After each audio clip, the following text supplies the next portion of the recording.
సకల దేవతా స్వరూపుడు శ్రీ షిరిడి సాయినాథ్ మహారాజ్ గారి పాదార బిందాలకు శిరస్సు వంచి నమస్కరించుకుంటూ, రిక్త హస్తాలతో యోగులను చూడరాదని కొందరు ఒకటి కానీ 2 పైసలు కానీ బాబా ముందర పెట్టేవారు. ఒక కాని ఇచ్చినచో బాబా జోబులో వేసుకునేవారు. అర్ధన ఇచ్చినచో తిరిగి వారికే ఇచ్చేసేవారు.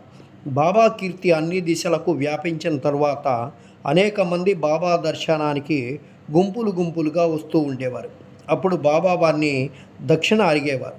దేవుని పూజయందు బంగారు నాణ్యం లేనిచో ఆ పూజ పూర్తి కాదు అని వేదాలు చెప్తున్నాయి.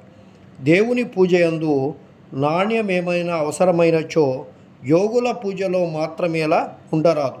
శాస్త్రాలలో కూడా ఏమని చెప్పిందో తెలుసుకుందాం. భగవంతుని, రాజును, యోగిని, గురువుని దర్శించేటప్పుడు రిక్తహస్తాలతో పోరాదు. నాణ్యం కానీ డబ్బు కానీ సమర్పించవలను. ఈ విషయం గురించి ఉపనిషత్తులు ఘోషిస్తూ ఉన్నాయి.